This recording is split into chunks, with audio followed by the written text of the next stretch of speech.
Desde hace décadas hay una pregunta que resuena en los despachos de medio mundo. ¿Sale a cuenta ser ecológico? Pues bien, hoy vamos a meternos de lleno en esta cuestión y lo haremos apoyándonos en dos estudios clave que la verdad nos van a dar una respuesta bastante clara.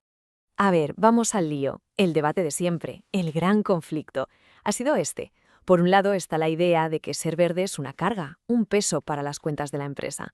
Y por otro, la visión más actual, que dice que no, que es una ventaja competitiva que aún no hemos sabido ver. La pregunta del millón, ¿es un gasto o es una inversión? Y ojo, que esta tensión no es de ahora, ¿eh? Ya en el 96 los investigadores Hart y Aguja lo llamaron literalmente una aparente paradoja. Es que había pruebas que apoyaban las dos cosas, que es un coste o que en realidad te ahorra dinero. Así que se pusieron manos a la obra para intentar resolver esta contradicción de una vez por todas. Vamos a empezar por la visión más tradicional, la que casi todo el mundo tenía en la cabeza. El argumento del coste, vamos, la idea de que ser ecológico al final sale carísimo. Y cuando decimos carísimo, no es una forma de hablar. Para que nos hagamos una idea, a principios de los 90, solo en Estados Unidos, los gastos para controlar la contaminación ya se llevaban más del 2% de todo su Producto Nacional Bruto. Más del 2%. Estamos hablando de cifras astronómicas, de verdad. Claro, con esos números sobre la mesa es normal que muchos pensaran que eso de que ser verde te va a hacer más rentable, pues que era poco realista, por no decir otra cosa. El escepticismo estaba más que justificado, porque las inversiones parecían gigantescas. Vale, hasta aquí la teoría, la opinión generalizada. Pero, ¿y los datos? ¿Qué nos dice la evidencia de verdad? Vamos a dejar las suposiciones a un lado y a ver qué encontramos si miramos las cifras. Y para eso nos vamos a ir a la evidencia clásica, a un estudio que fue fundamental. Es de 1996 y se centró en las 500 empresas más grandes de Estados Unidos, las del S&P 500. La idea era encontrar, por fin, una respuesta clara. Y aquí el estudio hace algo muy inteligente. Una distinción que es clave. Nos dice, ojo, no toda la acción medioambiental es igual. Por un lado tenemos el control, que es básicamente limpiar la suciedad una vez que ya la has generado. Y por otro, la prevención, que es cambiar las cosas para no ensuciar desde el principio. La lógica es aplastante. Es como en la gestión de calidad. Siempre es más barato prevenir un fallo que arreglarlo. Pues bien, esta distinción resulta ser la clave de todo, porque lo que descubrió el estudio es que sí, ser ecológico, sobre todo si te centras en prevenir, de verdad que impulsa el rendimiento financiero. Pero, y aquí viene el gran pero, hay un matiz muy importante. Los resultados no son inmediatos, tardan entre 1 y 2 años en notarse en las cuentas. Vamos a ver el proceso paso a paso. Imagina, en el año 0, la empresa hace la inversión.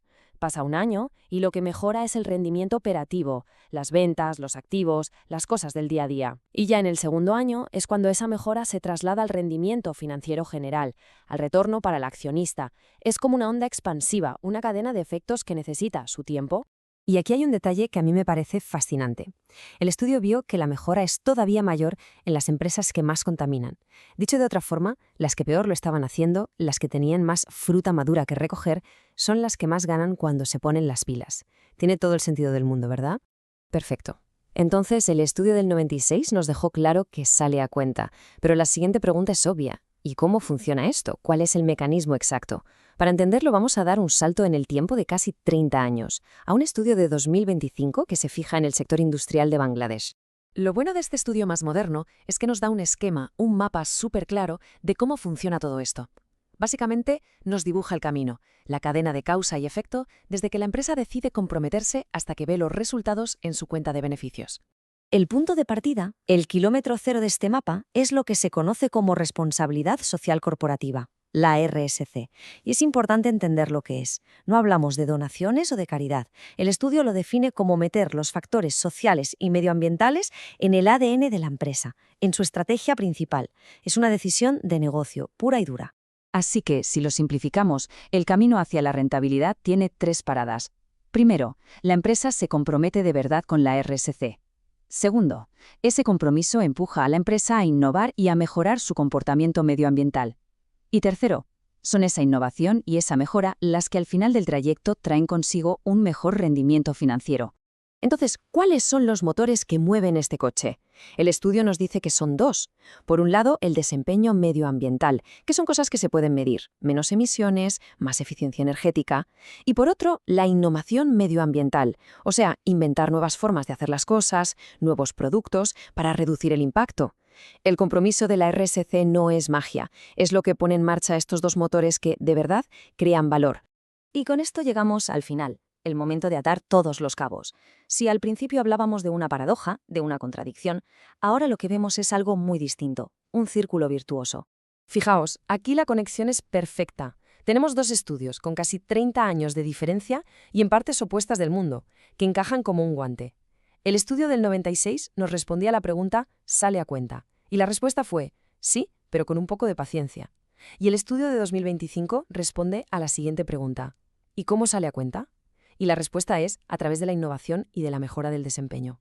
Es que es genial. El segundo estudio nos explica el mecanismo que hacía funcionar al primero. El veredicto final, por tanto, es clarísimo. La paradoja no existe. La acción medioambiental, siempre que se plantee como parte de la estrategia, no es una carga, es un camino directo hacia un mejor rendimiento financiero.